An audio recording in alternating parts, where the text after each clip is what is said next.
नमस्कार, दूरदर्शन समाचार के विशेष कार्यक्रम चर्चा में आपका स्वागत है। मैं हूं कुसुमलता। आज के इस कार्यक्रम में हम केंद्र सरकार के मिशन इंद्रधनुष के बारे में बात करेंगे। ये मिशन बच्चों के टीकाकरण के लिए है। स्वस्थ भारत के लिए स्वस्थ बच्चों का होना भी बहुत ही आवश्यक है। आज के हमारे मेहमान हैं राज्य टीकाकरण अधिकारी डॉक्टर VR भगत। सर नमस्कार। आज के इस कार्यक्रम में बहुत बहुत स्वागत है आपका। जी नमस्कार जी। आपने हमें इसके लिए आमंत्रित किया। ये मैं समझता हूँ कि ये हमारे टीकाकरण कार्यक्रम को और आगे बढ़ाने में, लोगों को जागरूकता बढ़ाने में ये बहुत कारगर साबित होगा। मैं आपको पुनः धन्यवाद देता हूँ इसके लिए। सर सबसे पहला सवाल मेरा ये है कि इस मिशन का नाम मिशन इंद्रधनुष क्यों रखा गया है? जी, मिशन इंद्रधनुष का मतलब है, इंद्रधनुष जैसा कि आप सभी को पता है कि इसमें 7 रंग का समावेश होता है जी। और सतरंगी छटा जो बिखेरती है और ये खुशी की बात होती है इसको जब भी हम देखते हैं। उसी तरह से हम इस इंद्रधनुष में जो है 7 टीकाकरण को समावेश किया गया था जी। शुरुआत में। अब इसमें 4 टीकाकरण और जुड़ गए हैं, तो अब हम 11 टीकाकरण कर रहे हैं बच्चों को जी। तो मिशन इंद्रधनुष की अवधारणा पहले से ही चली आ रही थी, तो हम इसी को आगे बढ़ाते हुए मिशन इंद्रधनुष, और अब हम सघन मिशन इंद्रधनुष कहते हैं इसे, और उस हिसाब से ये मिशन इंद्रधनुष का नाम पड़ा। शुरुआत 7 टीके से हुई थी और अब 11 टीके इस मिशन में शामिल हो गए हैं जी। सर इस मिशन की शुरुआत कब हुई थी? ये 2017 में सघन मिशन इंद्रधनुष का शुरुआत हुआ था, जिसमें IMI 1.0, फिर उसके बाद IMI 2.0, फिर IMI 3.0 और अभी इस साल हम IMI 4.0 कर रहे हैं। जी सर, इस मिशन का उद्देश्य क्या है? इस मिशन का उद्देश्य ये है कि जो बच्चे नियमित टीकाकरण के दौरान छूट गए हों या किसी वजह से हम उनके तक नहीं पहुंच पाए हों, या जो महिलाएं, जो प्रेग्नेंट महिलाएं हैं वो इस कार्यक्रम के दौरान, नियमित टीकाकरण के दौरान छूट गए हों किसी वजह से भी। जैसा कि अभी आप लोगों को पता है कि कोविड सिचुएशन, कोरोना की वजह से हमारा बहुत सारा कार्यक्रम प्रभावित हुआ, लॉकडाउन की स्थिति बनी, और इस वजह से बच्चे टीकाकरण केंद्रों तक नियमित रूप से नहीं पहुंच पाए, और उन्हीं छूटे हुए बच्चों को कवर करना हमारा मेन उद्देश्य है। और जब हम ये टीकाकरण कर पाएंगे तो हम लगभग 100% को छू जाएंगे, और ये हमारा मेन उद्देश्य है। सर टीकाकरण में समय का भी महत्व होता है, तो आप कह रहे हैं जो बच्चे छूट गए हैं तो वो छूट गए हैं, तो वो समय निकल चुका है, तो बाद में लगाने से उस टीके का असर कितना रहेगा सर? नहीं, ऐसा है कि जो बच्चे छूट गए हैं वो किसी न किसी एक टीके से छूटे होंगे, 2 टीके से छूटे होंगे, और उनको हम अभी कवर करेंगे तो निश्चित रूप से उनका टीकाकरण पूर्ण हो जाएगा। तो इसमें समय का कोई बहुत ज़्यादा वो नहीं है, क्योंकि हम अभी इस मिशन इंद्रधनुष 4.0 में 0 to 2 ईयर्स तक के बच्चों का ही, 0 से 2 साल तक के बच्चे, 0 से 2 साल तक के बच्चों का ही कर रहे हैं। तो इसमें समय किसी के लिए नहीं निकला है, बशर्ते कि हम उनको इस दौरान कवर कर पाएँ। सर क्या कोई शुल्क है इस टीकाकरण के लिए? ये राष्ट्रीय टीकाकरण कार्यक्रम है, इसमें किसी तरह का कोई शुल्क नहीं लगता है, टोटली फ्री ऑफ कॉस्ट है, और सभी टीकाकरण केंद्रों में फ्री ऑफ कॉस्ट उपलब्ध है। और सभी से मैं गुजारिश करना चाहूँगा कि किसी भी तरह से किसी के बहकावे में ना आए कि कोई इसमें शुल्क लिया जाता है। फ्री ऑफ कॉस्ट है, सभी लोग आएँ, सभी लगवाएँ। सर जैसे कोई बच्चा छूट गया है तो वो जिस स्थान में रहता है उस स्थान से कहीं बाहर है, तो वो दूसरे स्थान में भी ये टीकाकरण लगवा सकता है, और उसके लिए उसे क्या दस्तावेज लगेंगे? जैसे जच्चा बच्चा कार्ड है या आधार कार्ड, क्या दस्तावेज क्या लगेंगे? दस्तावेज में कोई विशेष दस्तावेज की आवश्यकता नहीं है, और जहाँ भी बच्चा हो वहाँ पे जाके लगवा सकते हैं अगर छूट गया हो कोई टीके से। दस्तावेज में जच्चा बच्चा कार्ड होता है, अगर वो है तो ये हमारे लिए हेल्प हो जाता है कि बच्चा कौन सा टीका से छूटा है, तो हम उस हिसाब से उसको टीकाकृत करते हैं। किसी भी स्थान पे लगवा सकते हैं, किसी भी स्थान, जरूरी नहीं है कि जो जहाँ का स्थानीय है वहीं उसे टीका लगवाना है। जी सर जैसे सर्दी, बुखार, खांसी, ऐसी कोई बीमारी मतलब प्रॉब्लम है बच्चे को, तो उस समय टीका लगवाना बच्चे को और प्रभावित तो नहीं करता है? अगर जो सर्दी बुखार या खांसी की बात है ये माइल्ड है, जैसा कि आम जो देखा गया है कि हल्की फुल्की सर्दी है, हल्का बुखार भी है, तो भी हम टीका लगाते हैं और लगा सकते हैं जब तक कि कोई विशेष बीमारी ना हो या बच्चा एडमिट हो गया हो ट्रीटमेंट के लिए। ऐसे कंडीशन को छोड़ के सभी बच्चों को टीकाकृत कर सकते हैं। सर, जेनेटिक बीमारियां होती हैं जो माता पिता से संतान को आती है, तो ऐसे बच्चे को जब टीका लगवाया जाता है तो क्या उनके स्वास्थ्य पे कोई प्रभाव पड़ता है? जेनेटिक बीमारी से ग्रसित माता पिता के बच्चे को भी हम बहुत अच्छे से टीका लगा सकते हैं और उनको इससे कोई भी प्रकार का दुष्प्रभाव नहीं होता है, बल्कि फ़ायदा ही होता है जी।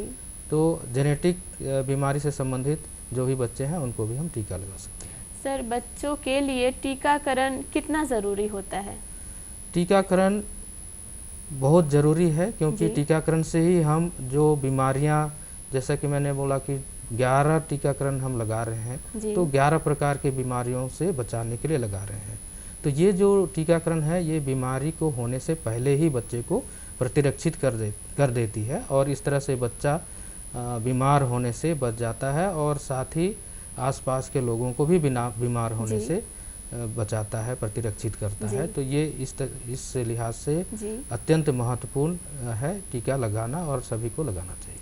सर, सामान्य लोगों को टीके के बारे में इतनी जानकारी नहीं होती, उन्हें तो नाम भी नहीं पता होता है, बस ये पता रहता है 1.5 माह का टीका है, 2.5 माह का टीका है। तो ये जो मिशन इंद्रधनुष के तहत जो टीके हैं, क्या ये वही नॉर्मल टीके हैं जो बच्चे को लगते हैं? ये बिल्कुल वही नॉर्मल टीके हैं जो नियमित टीकाकरण के रूप में हम लगा रहे हैं और उन्हीं में से कोई टीके जो छूट गए हैं, किसी बच्चे को समय पे नहीं लग पाया है, तो वही टीका है। इसमें किसी तरह का कोई ये सामान्य टीका है, जिसे जो छूट गए हैं उन बच्चे को लगाने के लिए जी। हाँ। सर, किसी बच्चे का जन्म निजी अस्पताल में हुआ है तो उसे जन्म का टीका तो उस निजी अस्पताल में लग जाएगा, उसके बाद जब उसे आगे के टीके लगवाने हैं तो वो उसे निजी अस्पताल में ही लगवाना पड़ेगा या फिर सरकारी अस्पताल में भी वो अपने आगे के टीकाकरण को कर सकते हैं? बिल्कुल, वो सरकारी अस्पताल में भी आगे का टीकाकरण लगवा सकते हैं, क्योंकि निजी अस्पताल में तो वो जब भी जाएगा, जब भी टीका लगवाएगा तो उनसे फीस लिया जाएगा, शुल्क लिया जाएगा।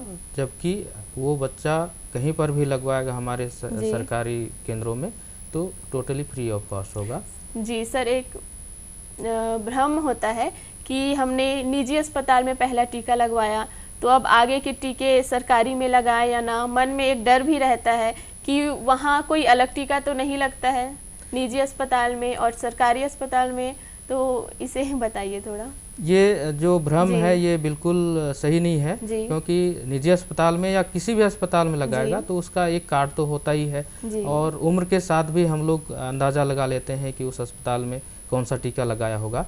और वो जब कभी भी सरकारी केंद्रों में जाएगा तो वहाँ पर उसके हिसाब से वो टीका को आगे कंटिन्यू करेंगे। मान लो कि उदाहरण के तौर पे निजी अस्पताल में टीके का पहला डोज लगा तो दूसरा डोज आप जो भी उसका समय है लगवाने का, उस समय के आधार पे सरकारी अस्पताल में जाएगा तो वहाँ पे लग जाएगा। तो इसमें किसी तरह का कोई भ्रम की स्थिति नहीं होनी चाहिए। सर, इस टीके में भी बुखार आता है बच्चों को, जैसे सामान्य टीके में देखा जाता है कि टीकाकरण के बाद बच्चों को बुखार आता है।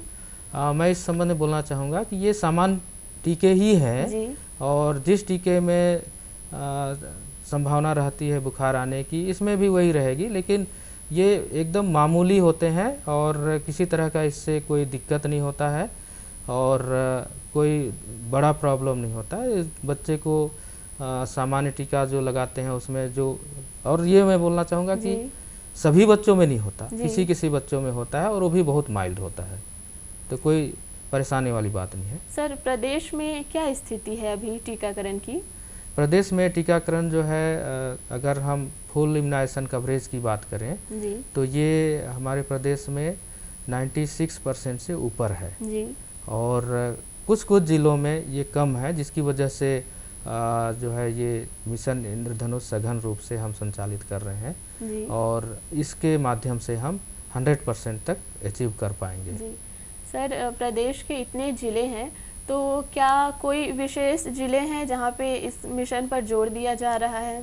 जी, इसमें 5 जिलों को सघन मिशन इंद्रधनुष के लिए इस बार चुना गया है, जिसमें दुर्ग जो ज़िला है उसको स्पेशली जो है मिशन इंद्रधनुष के लिए चुना गया है और बाकी 4 ज़िले हैं जिसमें राजनांदगांव है, कांकेर है, धमतरी है और बस्तर। इन जिलों को आज़ादी का अमृत महोत्सव के तहत ये सघन मिशन इंद्रधनुष का कार्यक्रम कर रहे हैं, लेकिन ये 5 जिलों में यही कार्यक्रम है टीकाकरण को बढ़ावा देने के लिए, टीकाकरण कवर करने के लिए सघन मिशन इंद्रधनुष का कार्यक्रम। जी सर, गर्भवती महिलाओं का भी टीकाकरण होता है? जी।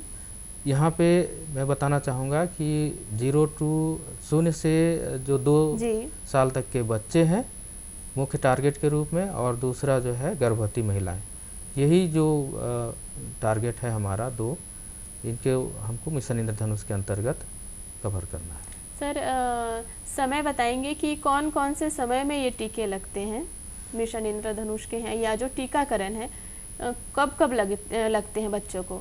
ये विशेष कैंपेन है, विशेष अभियान है जी। इसमें हमने ये निर्धारित नहीं किया है कि कौन सा टाइम में हम लगाएंगे, लेकिन हम लोग जिस जगह पे टीकाकरण केंद्र निर्धारित किया गया है या जिस गांव में है, वहाँ के लोगों के सुविधा अनुसार हम टीकाकरण करेंगे और कर रहे हैं। जैसे कि अगर हमको किसी गांव में सुबह जल्दी लगाना हो जी। क्योंकि वहाँ के लोग काम पे निकल रहे हैं, तो उनके सुविधानुसार टीकाकरण केंद्र का संचालन करेंगे और वहाँ वो अपने बच्चे का टीकाकरण करेंगे, फिर वो काम पे जा सकते हैं। कहने का मतलब ये फ्लेक्सिबल टाइम है और जो गांव के लोग हैं उनके ही सहूलियत के हिसाब से हम टीकाकरण का समय रखते हैं। सर, हमारे कुछ दर्शक गांव के हैं, कुछ शहर के हैं, तो शहर और गांव में टीकाकरण की प्रक्रिया कैसी होती है? शहर और गांव में टीकाकरण की प्रक्रिया सेम ही है, किसी तरह का कोई भिन्नता इसमें नहीं है।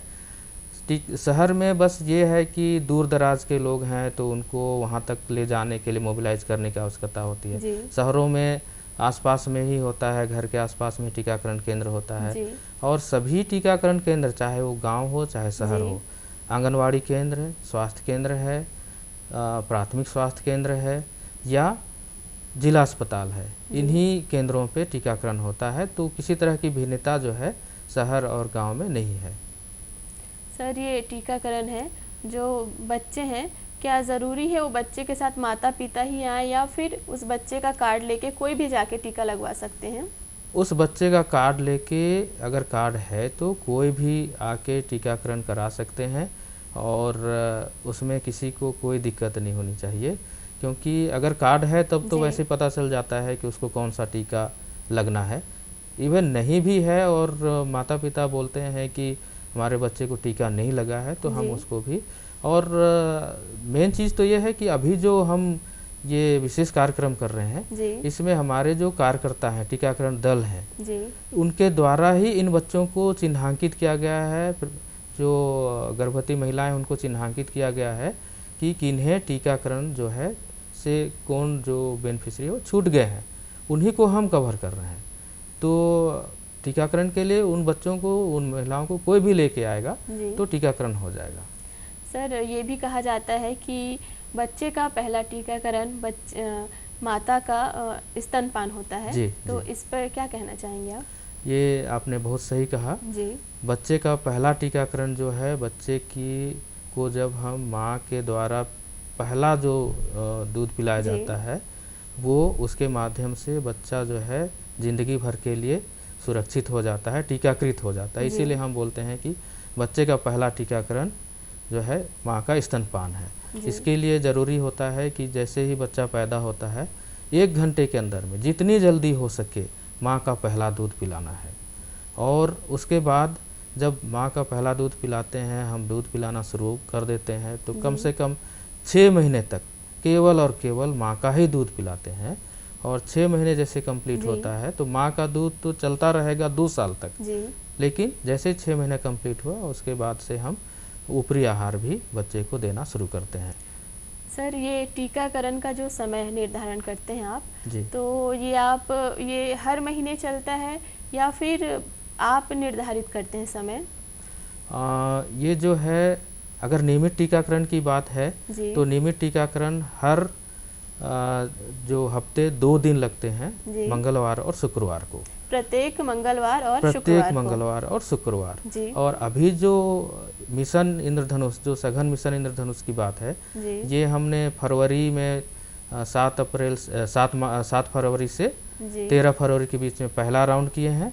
तो ये 7 फरवरी से 13 फरवरी तक तो प्रतिदिन टीकाकरण हो रहा है? प्रतिदिन में अगर कोई सरकारी छुट्टी हो या रविवार का दिन हो उस दिन भी हम टीकाकरण कर रहे हैं। गांव शहर दोनों जगह पे जी, जहां भी हम चिन्हांकित किए हैं दोनों जगह पे, और पूरे 7 दिन तक टीकाकरण कार्यक्रम चलेगा। सर, टीकाकरण का केंद्र आंगनबाड़ी होता है?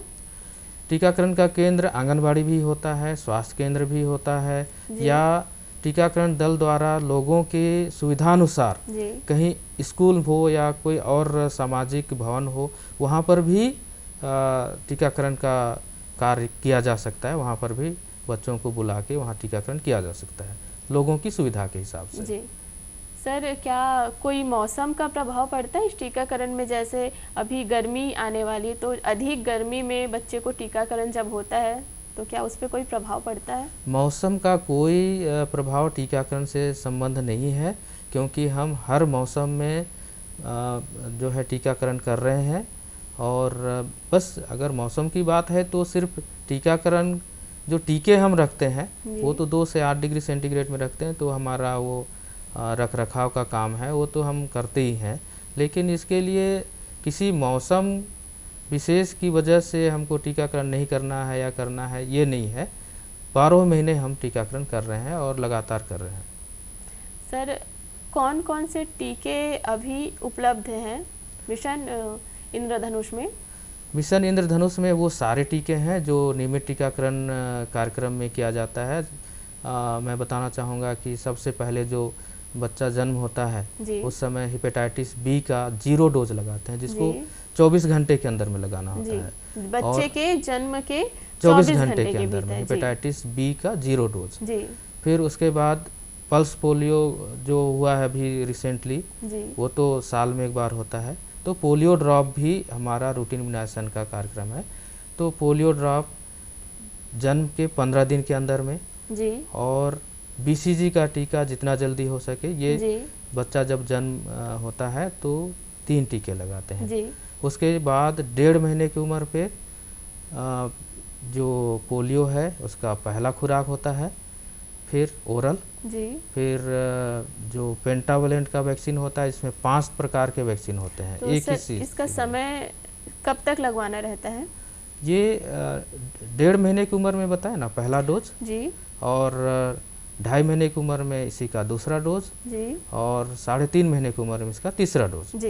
और उसके बाद जब 9 महीने की उम्र हो जाता है बच्चे का, तो वहाँ पे मीजल्स और रूबेला का टीका लगता है और वहाँ से ही हम विटामिन ए का घोल भी देना शुरू करते हैं। एक टीका और है JE, जैपनीज एन्सेफेलाइटिस बोलते हैं, जो जापानी बुखार काफ़ी खतरनाक बुखार होता है। और हमारे राज्य में ये सुकमा, बीजापुर, धमतरी और क्या बोलते हैं दंतेवाड़ा, बस्तर, इन जिलों में लग रहा है। तो उनको भी हम इस टीके को भी 9 माह में पहला टीका और 1.5 से 2 साल के बीच में दूसरा टीका लगाते हैं। सर, जो आपने जापानी बुखार कहा, तो आपने जो अभी जिलों के नाम लिए, उसके अलावा जो बाकी जिले हैं, क्या उसमें भी इस बीमारी का प्रभाव देखने को मिला है? नहीं, बाकी जिलों में इस बीमारी का कोई प्रभाव देखने को नहीं मिला है, इसीलिए बाकी जिलों में जापानीज बुखार का जो टीका है उसको नहीं लगा रहे हैं।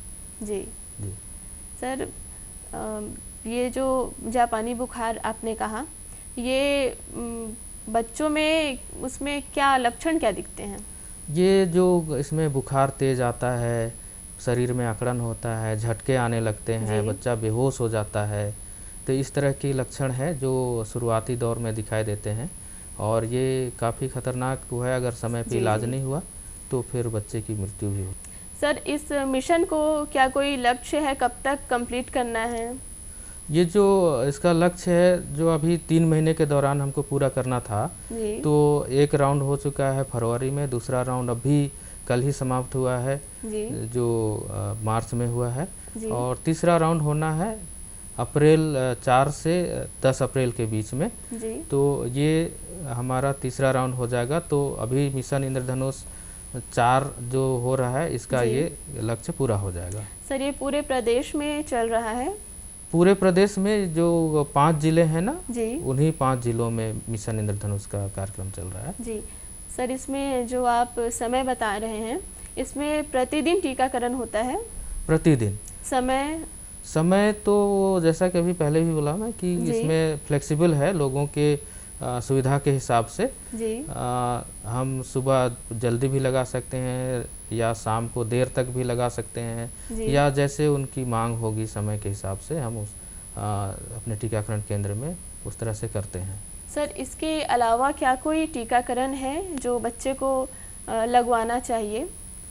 जो भी टीके हैं वो सारे टीके नियमित टीकाकरण के रूप में लग रहे हैं, और इस टीकों जो अभी IMI 4 चल रहा है इसमें भी वो सारे टीके हमने इसमें शामिल किया हुआ है, क्योंकि कोई भी बच्चा किसी भी टीके से छूटा हो सकता है ना, उसको हमको कवर करना ज़रूरी है। तो उस हिसाब से ये सारे टीके ऑलरेडी कवर्ड हैं, तो वो जो है बच्चा कहीं पर भी छूटा होगा तो इस IMI 4 के दौरान कवर हो जाएगा। जी सर, बहुत बहुत धन्यवाद आपका इस जानकारी के लिए।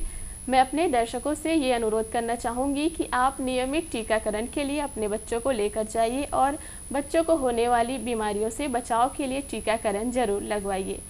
फिर मिलेंगे हम नए अंक के साथ, तब तक के लिए नमस्कार।